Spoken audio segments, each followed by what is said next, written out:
Sir में खुश्की। मेरी उम्र 24 साल है। मुझे सर में शदीद खुश्की का मसला लाहिक है। मेरे बाल तेजी से गिर रहे और सफ़ेद भी हो रहे हैं।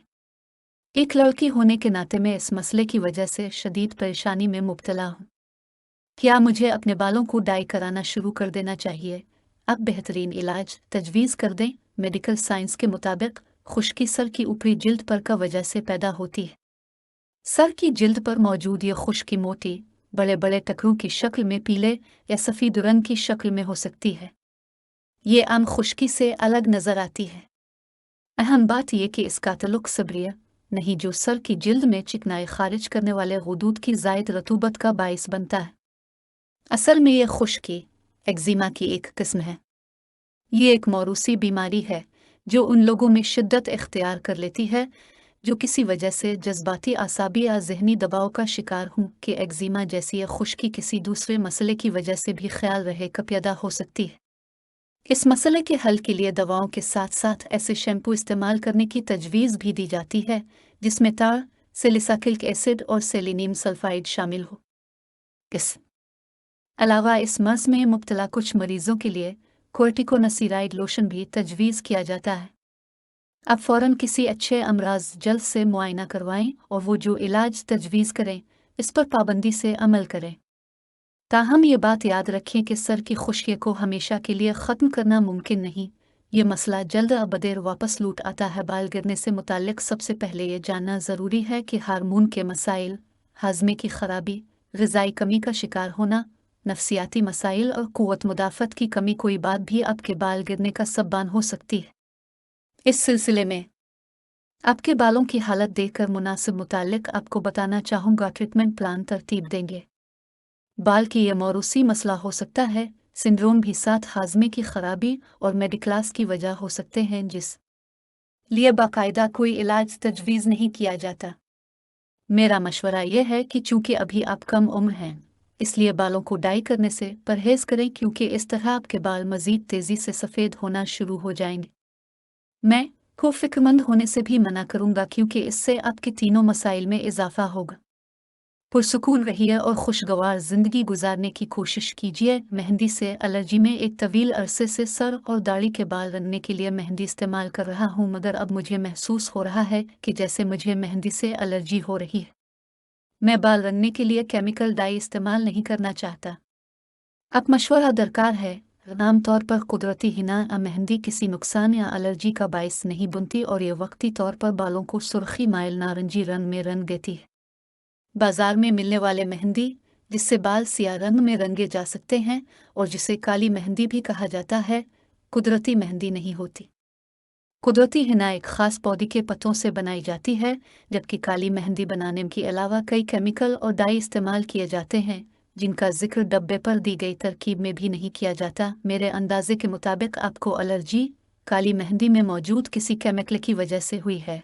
इस एलर्जी को एलर्जिक कॉन्टैक्ट डर्मेटाइटिस कहा जाता है और आपकी जिल्द पर उसकी नौयत शदीद सूरत भी इख्तियार कर सकती है। इब्तिदा में इनको इस्तेमाल करने से कोई ख़ास रद्द अमल सामने नहीं आता मगर आहिस्ता आहिस्ता ये आपकी क़ुव्वत मुदाफ़त को कमज़ोर बना देती है और फिर ये मसला अचानक उभर कर सामने आता है। मेहंदी का इस्तेमाल फ़ौरी तौर पर रोक दिया जाए। एलर्जी स्किन रिएक्शन के इलाज के लिए के अलावा ओरल एंटीहिस्टामिन भी तजवीज़ की जाती है।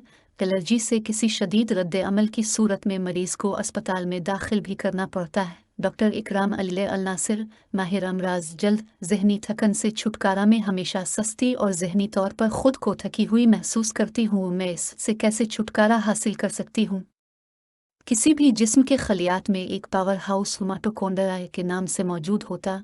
ये किसी भी कार के इंजन या लैपटॉप के प्रोसेसर की तरह अहमियत रखता है। खलियात में मौजूद इस पावर हाउस की कारकर्दगी ही जिस्म की कारकर्दगी का तयन करती है। जब यह ज़्यादा मुतहर्रिक होता है और तेज़ी से तवानाई का इखराज करता है तो फिर हम भी ख़ुद को मुतहर्रिक और एक्टिव महसूस करते हैं। जैसे जैसे हमारी उम्र गुजरती रहती है माइटोकॉन्ड्रिया की जानिब से तवानाई के इखराज में तब्दीली आ जाती है।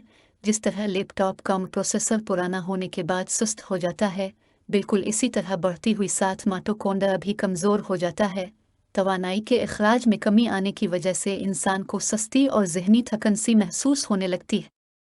अलबत्ता कुछ तरीके ऐसे हैं जिन्हें अगर इख्तियार कर लिया जाए तो माइटोकॉन्ड्रिया की कारकर्दगी को बढ़ती हुई उम्र के बावजूद बेहतर बनाया जा सकता है। कोशिश करें कि चीनी, ग्लूटीन, रिफाइंड वेजिटेबल ऑयल वगैरह का कम से कम इस्तेमाल करें।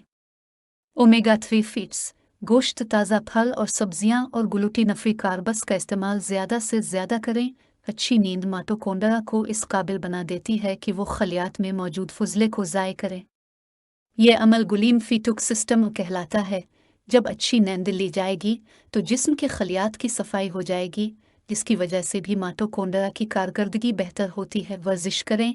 मुख्तलिफ अंदाज की एक्सरसाइज करने की वजह से माइटोकॉन्ड्रिया में एक अमल वकू पजीर होने लगता है जिसे वो माइटोकॉन्ड्रियल बायोजेनेसिस कहा जाता है।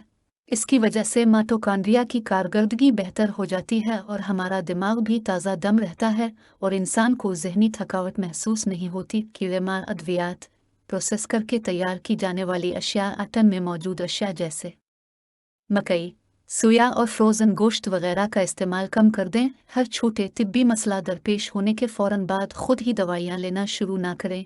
अगर कोई तिब्बी मसला दरपेश है तो डॉक्टर के पास जाएं और उनकी तजवीज़ करदा दवा का इस्तेमाल करें।